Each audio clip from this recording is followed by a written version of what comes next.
আজকে আমাদের রেসিপি ফুলকপির ভর্তা। এটা ভাত দিয়ে খেতে অসম্ভব ভালো লাগে। আপনারা তো বেগুনের ভর্তা খেয়েইছেন, কিন্তু এই ফুলকপির ভর্তাটা একবার খেয়ে দেখবেন, খুব সুন্দর লাগবে। ফুলকপির ভর্তা করার জন্যে আমি একটা ফুলকপি থেকে এরকম বড় বড় টুকরো কয়েকটা নিয়ে নিয়েছি। এগুলোকে আমি প্রেসার কুকারে দিয়ে দিচ্ছি। প্রয়োজন মতো জল দিয়ে দিলাম। তার সঙ্গে সামান্য একটু হলুদ দিচ্ছি, হাফ চা চামচ, আর একটু হাফ চা চামচ নুন দিয়ে দিচ্ছি। প্রেসার কুকারটা বন্ধ করে দিচ্ছি। আর এবার আমি একটা সিটি দিয়ে এটা নামিয়ে নেবো, আর সিটি দিয়েই আমি ঢাকনার প্রেসারটা বের করে দেবো। একটা সিটি দেওয়া হয়ে গেছে, প্রেসারটা যেটা আছে এবার এটা বার করে দিচ্ছি। ফুলকপিগুলো আমি বের করে রেখে দিচ্ছি বাইরে। এর থেকে বেশি সিটি দিলে ফুলকপিগুলো একদম গলে যেত। এটা আমার ঠিক আছে। এগুলো যতক্ষণ ঠান্ডা হবে ততক্ষণ আমি মশলার জোগাড়টা করে নিচ্ছি। একটা প্যানে আমি সামান্য একটু সর্ষের তেল দিয়ে নিচ্ছি। ওই 1 চা চামচ মতন তেল দিয়েছি। তাতে এই টমেটোটা দিয়ে দিচ্ছি। টমেটোগুলো এইভাবে দিয়ে দিচ্ছি। ওভেনের আঁচটা আমি কমিয়ে দিচ্ছি। এবার এতে ঢাকা দিয়ে দিচ্ছি। এই যে ভাপে থাকবে টমেটোটা এতে নরম হয়ে যাবে। 5 মিনিট হয়ে গেছে, আমি এটা একটু ঢাকনা খুলে টমেটোগুলো একটু উল্টে দিচ্ছি।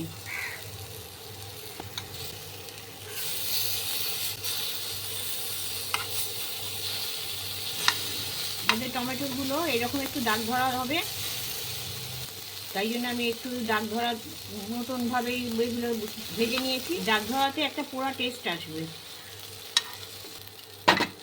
আরও 2 মিনিট আমি ঢাকা দিয়ে রেখে দিচ্ছি। টমেটোটা 2 মিনিট হয়ে গেছে, আমি এবার ঢাকনাটা খুলে দেবো আর ওভেনটাও নিভিয়ে দেবো।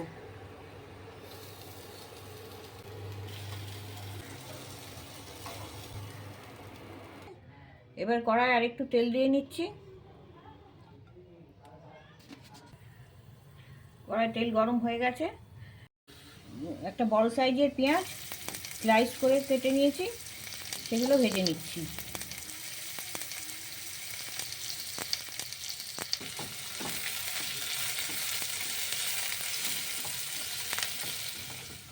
পেঁয়াজগুলো লালচে করে ভাজা হয়ে গেছে। এবার এর মধ্যে এগুলো এবার পাশে সরিয়ে নিচ্ছি। এবার 8-10টা রসুনের কোয়া এর মধ্যে ভেজে নিচ্ছি। একসাথে ভাজলে পরে রসুনের কোয়াগুলো খুব বেশি পুড়ে যেত, সেই জন্য ওটা আলাদা করে ভাজছি। 2টো শুকনো লঙ্কা দিয়ে দিচ্ছি, এগুলোও ভাজা হবে।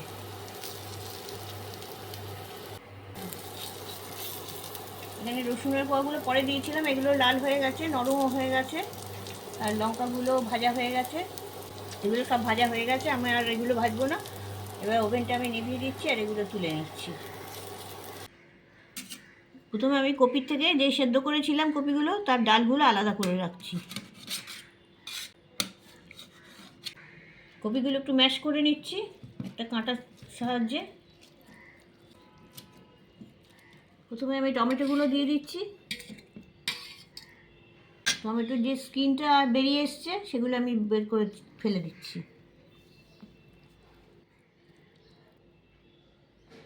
যে লঙ্কাগুলো ভেজেছিলাম সেগুলো একটু হাতে গুঁড়িয়ে নিচ্ছি, গুঁড়িয়ে এর সাথে দিয়ে দিচ্ছি। রসুনের কোয়াগুলো দিয়ে দিচ্ছি, ভাজা পেঁয়াজগুলো দিয়ে দিচ্ছি।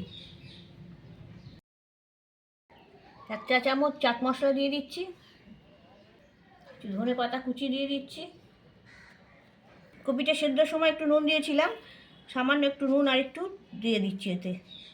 টেস্ট করে নিয়ে নুনটা দেবেন।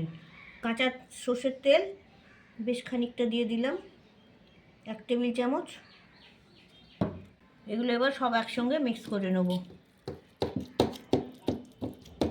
এগুলো মাখা হবে সব থেকে ভালো হাত দিয়ে, তাই আমি একটু হাত দিয়েই এটা মেখে নিচ্ছি।